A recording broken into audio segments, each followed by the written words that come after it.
Hello everyone, this is Deborah. Welcome to my channel. Today we're going to talk about what I have learned during my couch surfing.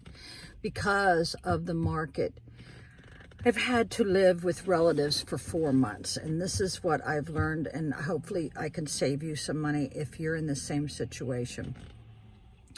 You must have one suitcase with any meds that you even think you're going to be needing in that suitcase, along with all your toiletries that you use every day.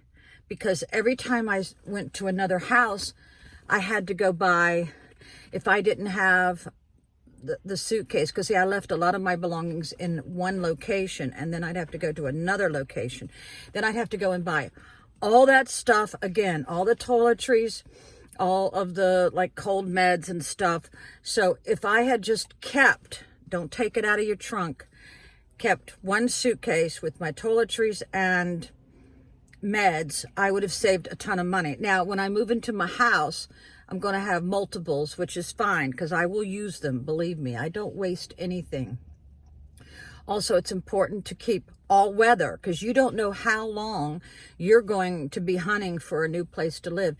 You're going to need flip-flops, summer clothes, winter shoes, different variety of coats and stuff, and your favorite earrings. Keep that in that one suitcase that never leaves your trunk, because just like I'm in a situation now, I got to drive 4 hours to get my stuff out of my brother's house, and I got to unload what's in this car, leave it at my granddaughter's, and then go get everything out of his house, put it in the car, and then drive all the way back.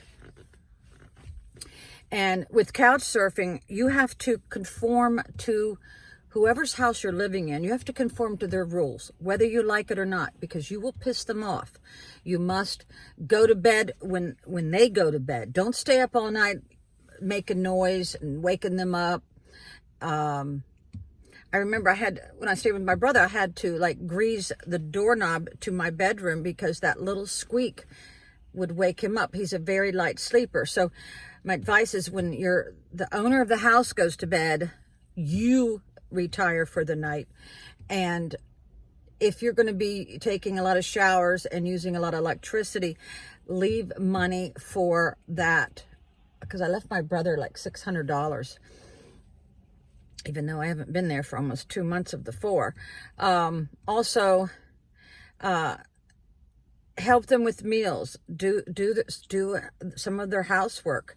And this is another big thing. It seems like everywhere I went had pets.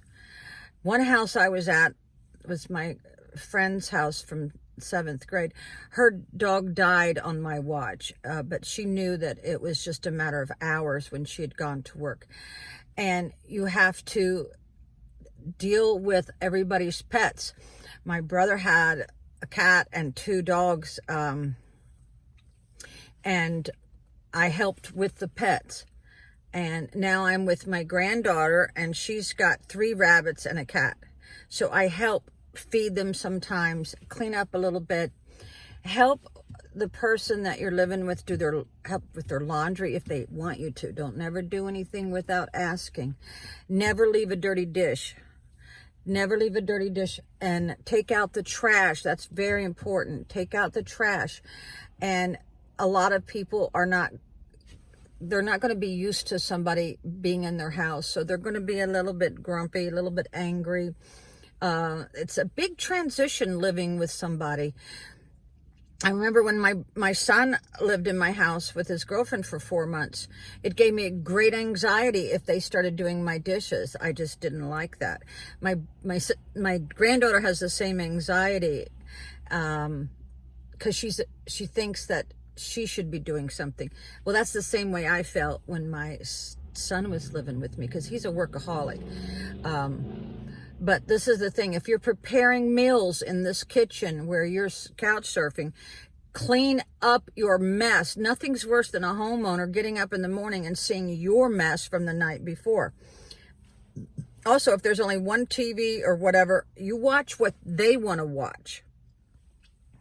You don't push yourself. So, oh, I don't want to watch that. I want to watch this. No, you do whatever the homeowner wants.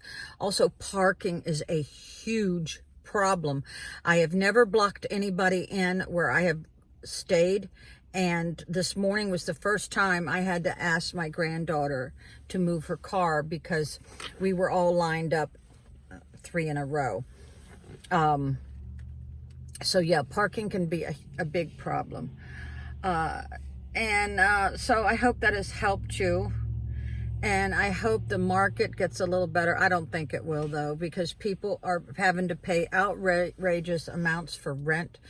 I tried to rent an apartment. Everybody, oh, why don't you go rent an apartment? Okay, $2,000 a month. They want you to make at least $75,000 minimum. I mean, this is what I'm talking about, people. And then, of course, you've got to have a credit score. I had no problem with that because my credit score is 800. But, yeah, finding a place to rent, especially if you have animals, is going to be almost impossible in this day and time. So, couch surfing is sometimes you have no choice. I've had no choice because my realtors put me in a very bad situation. I was in a dual representation and they didn't care about me at all, and they didn't give me any time to find another house. I did do a rent back, but only for a couple days, and I had to plan for the moving trucks to come, find storage units. I had, where I was living, the storage units are like rare if you can find an empty one. So I had to go into 2 different storage units in 2 different locations, people. Now, yeah, so now I've got to earmark money to pay for the movers. But I think I'm going to drive the truck myself. Don't laugh. I used to drive bucket trucks and chipper trucks, honey. I can drive anything. Just pulling into a gas may cause me a little difficulty. But yeah. So good luck house hunting. It's going to be hard.